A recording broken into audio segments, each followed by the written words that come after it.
Good evening. Coming up tonight, the Great South Carolina Cleanup Week may bring some changes to those who litter around the state. The COVID case tracker was updated both campus and statewide today. Stay tuned for those changes. And Gamecock baseball is riding on a win streak, but will that luck continue for tonight's game? Also breaking news about life-threatening symptoms from coronavirus vaccines. All of that and more tonight on SGTV Nightly News.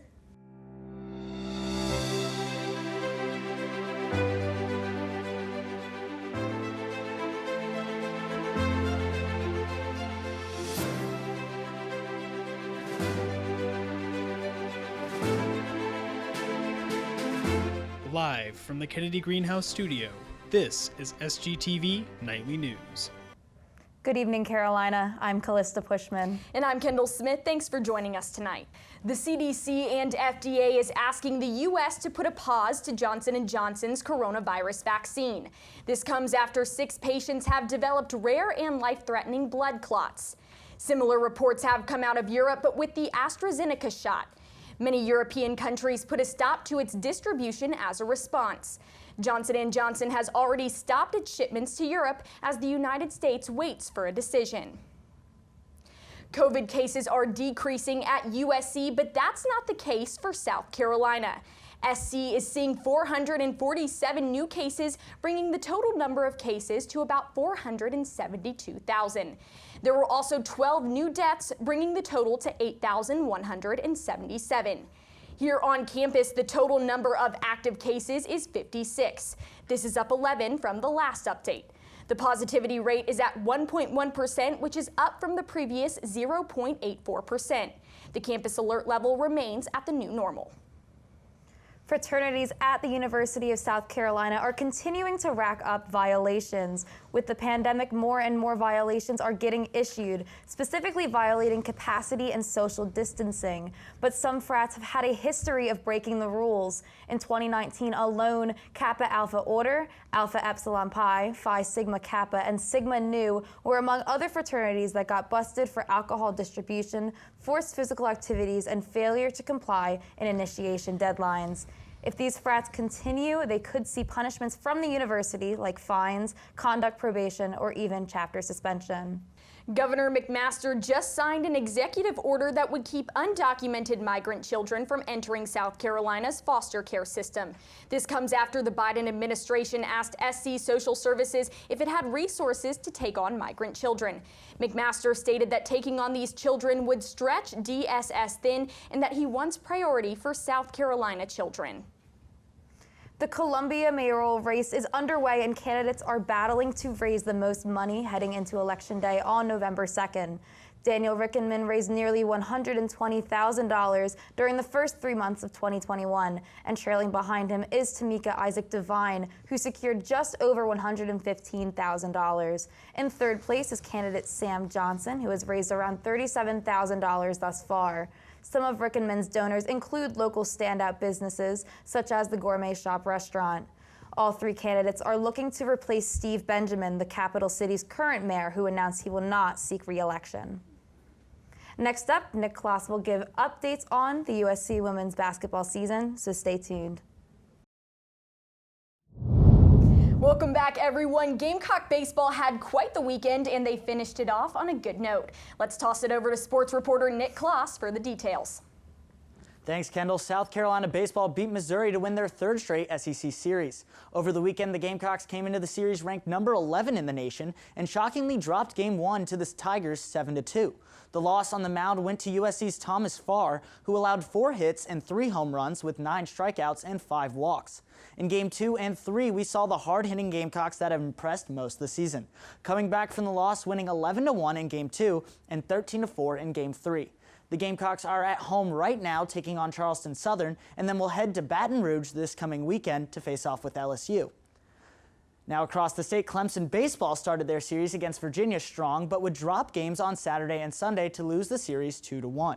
The Tigers came out strong with a dominant 6-1 win over UVA in Game 1 after pitcher Matt Anglin went 6 innings, allowing only 1 hit.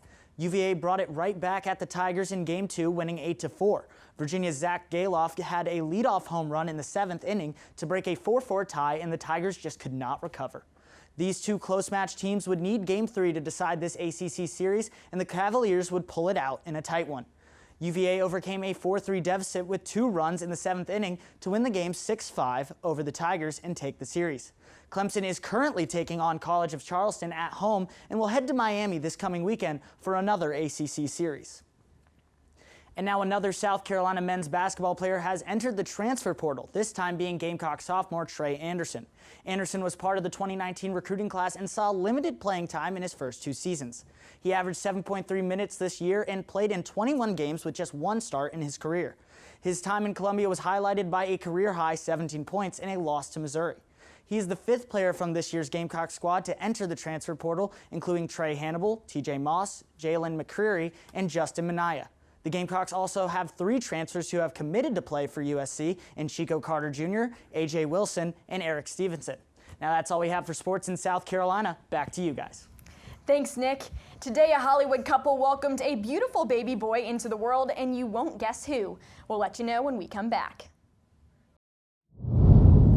Welcome back to Nightly News. Now, we love crossovers, but our entertainment anchors have news on one that we didn't see coming. Sloan, what's going on? Thanks, Kendall and Callista. It's a crossover no one expected, The Sweet Life and Home Alone. But we're not talking TV shows, we're talking babies.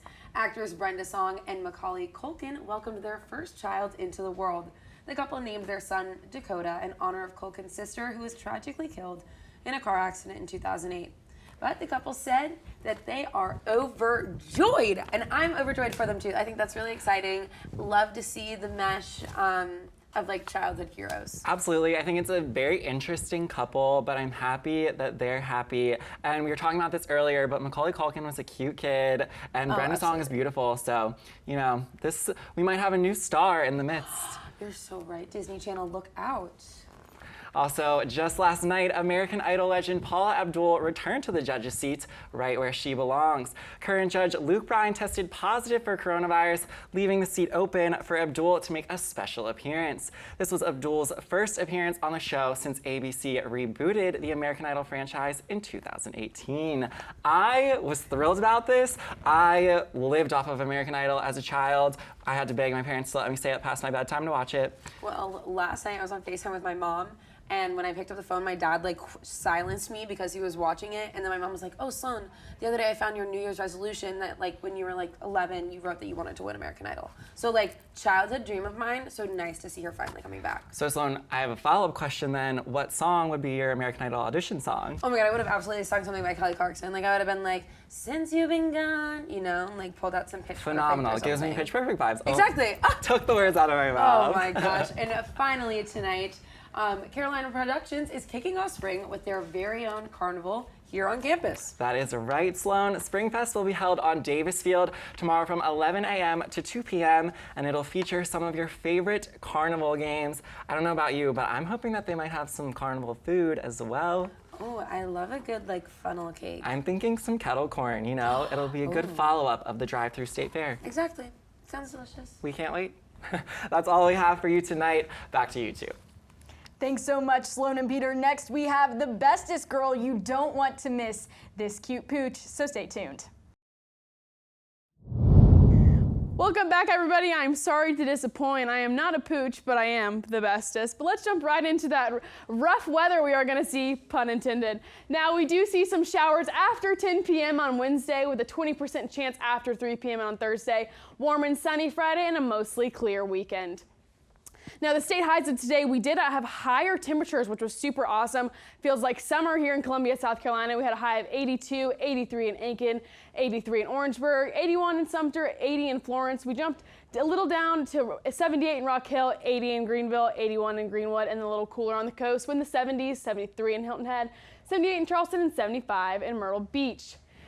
Now, right now in Columbia, South Carolina, it is warm and cloudy. It is 79 degrees. It feels like 75 with the winds going northwest at 2 miles an hour, humidity of 28%.